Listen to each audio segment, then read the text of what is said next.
Assalamualaikum warahmatullahi wabarakatuh. Salam rahayu, salam sejahtera bagi kita semua. Gusti Allah paring rahmat dan keberkahan bagi kita semua. Amin ya rabbal alamin. Kali ini Mbah Mul ingin memberikan sedikit pawajangan tentang sejarah kemerdekaan orang tempo dulu, para pejuang kita tempo dulu dalam meraih kemerdekaan dengan hanya bermodalkan bambu runcing. Nah, apa yang menyebabkan penjajah Belanda dan musuh-musuhnya bisa ditumpas, bisa didesak hanya dengan bambu runcing? Nah, akan kita bahas ya, secara nalar dan logika juga dari sisi spiritual. Nah, kita bahas ya. Pertama, yang namanya kemerdekaan bangsa kita dulu ketika melawan penjajah Belanda dengan persenjataan lengkap, dengan jumlah yang banyak dan banyak pengkhianat juga dari bangsa kita yang bergabung menjadi pasukan Walandi ataupun pasukan Belanda, tapi yang dikenal sebagai Londo Ireng ya, itu sangat-sangat tidak imbang. Pejuang kita tidak memiliki persenjataan, hanya persenjataan rampasan, dan hanya semangat dan tekad dan juga doa dari ulama dan para pemuka agama dan keyakinan bahwa kita bisa meraih kemerdekaan demi bangsa kita tercinta. Tentu saja itu adalah medan jihad bagi saudara kita yang muslim ya, dan perjuangan yang sangat-sangat mulia bagi saudara kita non muslim. Nah itu nah, terus bagaimana imbangnya sebuah senjata yang dimiliki oleh bangsa kita yang hanya bermodalkan bambu runcing? Karena zaman dulu senjata itu tidak mungkin dibikin, karena besi itu mahal, tidak bisa dicari, dan orang berhadapan dengan bedil. Bedil adalah peluru dan senjata bayonet ya. Wah, sangat tidak imbang. Tentu saja terlepas dari itu, kita juga melihat tekad dan semangat juga kemampuan orang-orang zaman dahulu untuk menjadikan suatu senjata itu luar biasa. Nah, kita bahas satu persatu. Pertama, bambu runcing itu adalah hanya sebilah bambu ataupun pring yang diberikan runcing pada ujungnya dengan posisi kemiringan. Bambu ini jika dibakar, dikeringkan dengan kondisi yang sudah disebut dengan air garam ataupun air cuka.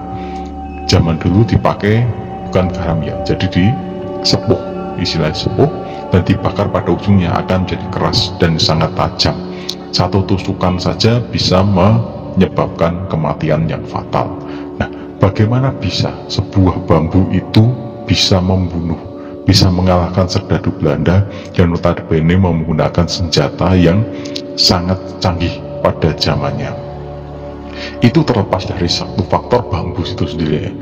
Bambu itu sebenarnya memang tajam, untuk bisa memotong itu bisa, untuk menusuk bisa menembus, tetapi bambu sendiri itu ada filosofinya. Pring itu adalah memiliki ros itu adalah bagian-bagian, dan setiap bagiannya itu pasti ada sesuatu yang sifatnya pembagi. Nah, makanya bambu runcing itu biasanya orang memakai pring itu biasanya memakai minimal 3 ros, 3 atau 5, tidak pernah genep ya. Nah, karena dalam hal ini pasti jika yang ganjil itu pasti bisa menggenapi. Nah itu Nah, terus yang kedua, pring yang digunakan itu adalah biasanya adalah pring gading ataupun pring petung, dimana pring gading itu memiliki filosofi tinggi, yaitu adalah pring yang berwarna kuning. Kuning itu adalah wujud dari tekad diri, semangat diri untuk bisa menghadapi musuh. Terus kalau pring petung itu kan berwarna hitam, kelabu gelap, simbol dari kemarahan dan sisi ego kita untuk menjadikan bangsa ini merdeka.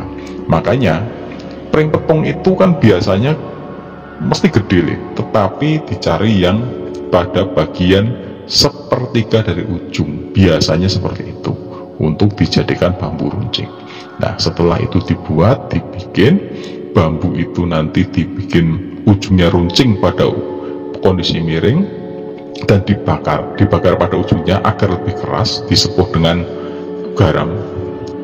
Garam itu nanti kan pada ujungnya nanti biasanya dibacakan ayat-ayat suci yang bertujuan untuk nyepuhke. Nah, nyepuhke di sini adalah seperti halnya kata lain dengan pengisian.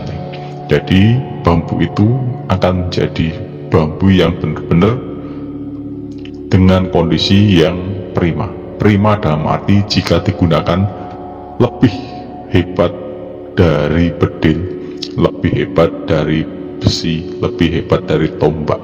Nah, itu nanti sesuai dengan karakter si pemiliknya. Bagaimana sebuah bambu bisa seperti itu? Nah, dalam pengisian itu kalau istilahnya orang Jawa itu nyepuhke.